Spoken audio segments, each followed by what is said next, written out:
Walter Hallstein est né au début du XXe siècle. C'était un juriste allemand, un juriste nazi, qui a d'ailleurs été professeur et doyen à l'université de Rostock en 1936, après avoir montré patte blanche à toutes les autorités nazies.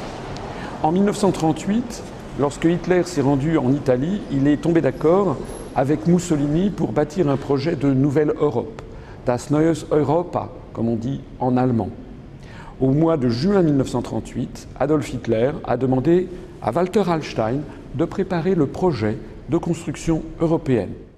Walter Hallstein a été arrêté, il était officier nazi, il a été arrêté à la fin de la Seconde Guerre mondiale, après la bataille de Cherbourg. Et puis il a été repris et recyclé par les autorités américaines.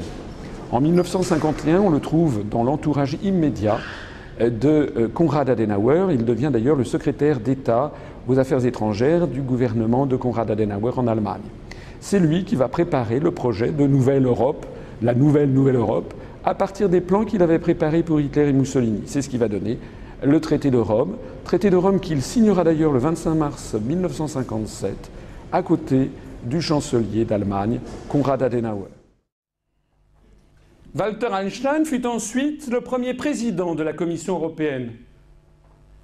Il a été le président de la Commission européenne de 1958 à 1967, presque aussi longtemps que Jacques Delors. On a appelé ça la Commission Hallstein. Et dans le cadre de cette présidence de la Commission Hallstein, il présente en 1965 un plan qui prépare l'organisation d'une Europe fédérale. Et si vous ne me croyez pas, eh bien voici la photo. On a ici Adenauer et vous voyez juste à côté de lui Walter Hallstein, le juriste nazi choisi par Hitler pour préparer la nouvelle Europe.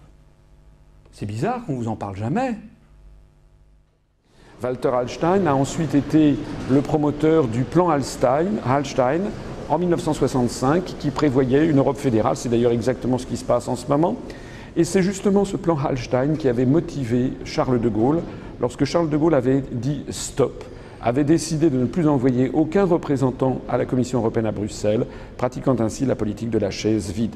Parce que le président de la République française, le fondateur de la France libre, Charles de Gaulle, savait très bien à quoi s'en tenir sur Walter Hallstein, un nazi recyclé par les Américains pour détruire les nations d'Europe et les placer sous l'autorité d'un empire dictatorial. L'Union européenne qui pour moi est un projet fasciste. L'Union européenne pour moi c'est un projet qui a été pensé par des nazis comme Walter Hallstein et qui a été dirigé par des nazis comme Walter Hallstein qui a été le premier président de la Commission européenne. Walter Hallstein était un dignitaire nazi qui avait écrit pour Hitler à sa demande un plan pour une nouvelle Europe qui ressemblait à l'Union européenne, c'est-à-dire très antidémocratique, complètement antidémocratique.